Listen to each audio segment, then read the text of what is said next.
Refining the Three Treasures, Killing Thoughts into Gods. Chapter 1, The Awakening of the Spirit Lake. Deep in the barbaric forest filled with morning mist, a senior student of modern Chinese medicine woke up by the lake. He was dressed in a simple animal skin, but his mind still sounded the medicinal properties of the internship. Refining essence and qi, refining qi and gods, the three treasures gather, and the golden elixir can be formed. He was stunned for a moment, recalling that he was preparing for the pathology and decoction of traditional Chinese medicine, until his soul was withdrawn from the film after being struck by lightning and he came to this barbaric realm. At this moment, he wanted to integrate the knowledge of traditional Chinese medicine physique into the practice of refining body and qi. Standing up, he looked down at the turquoise lake under his feet, and occasionally there were golden dragons floating in the lake, as if there was an aura. Just as he was about to step into the lake to collect essence, a mountain deer suddenly appeared, alert, and let out a beast roar. He could not help but feel the killing intent rising up in his mind, thinking, if I can take off the animal skin to replenish my true essence, I can grow faster.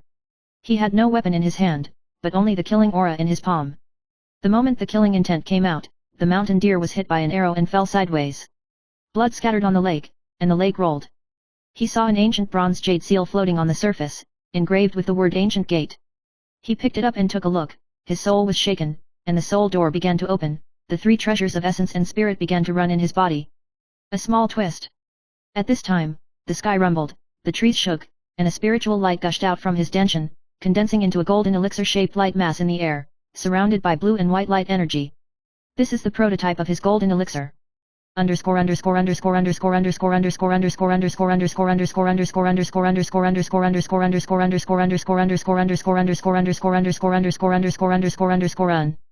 Chapter 2, 18 Years in the Mountains and Fields. After he comprehended the method of refining and transforming qi, he began to close the lakeside quiet room and experiment with how to integrate the Chinese medicine pulse method with the barbaric physique. He collected mountain spring herbs and spiritual fish in the lake as medicine guides, refined them into simple oral decoctions, and felt that the meridians were just opening and the sea of qi was slightly moving. Day after day, he used the qi and essence regulation method of refining the Yellow Emperor's inner canon to cultivate the first layer of body qi fusion, qi refinement. During this period, he encountered monsters in the barbarian wilderness, squat hunters, and village wilderness. He used traditional Chinese medicine to treat barbarian hunters bitten by poisonous snakes, and had to take their hides and bows and arrows as clothing. At the same time, due to the initial opening of his killing thoughts, he attracted the induction of an ancient beast soul Killian silkworm, which possessed him in his night dreams and taught him how to use the thought of killing to activate the refining of the divine orifice.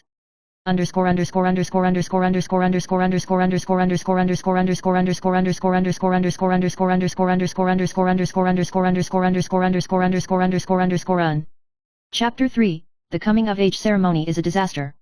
On the day of adulthood, he was summoned by the village elders and asked to travel through the Kumamu dense forest and take the mountain deer spirit horn to enter the altar before he could become a member of the coming of age ceremony.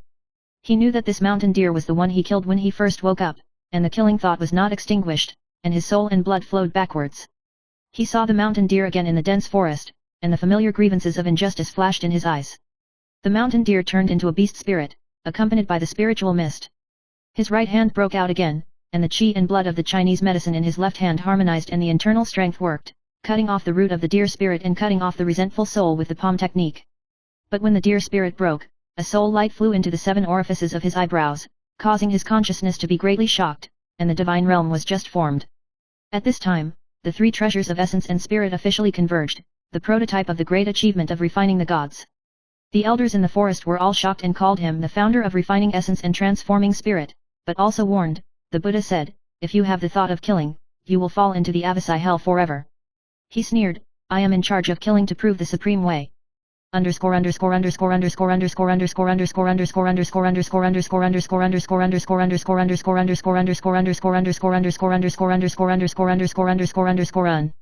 Chapter 4, The Beginning of the Battle in the Sky. When his consciousness first opened, he found that there was a spiritual realm in his body, reflecting the totems of the 9 heavens and 10 earths immortals, demons, Taoists, and Buddhas. Then, he stepped out of the village and began to conquer the heavens. He first entered a force called Oriental Realm, and his city lord woman was named Oriental Invincible, who was famous for breaking love and extraordinary martial arts. She mistook him for a traitor, and the 2 sides confronted each other. Dongfang Invincible wielded his sword like a rainbow, he defended his moves and resisted hard, but with the power of refining qi and transforming gods, he mobilized qi and blood through breathing to dredge the meridians, and forced the other party to retreat. In the end,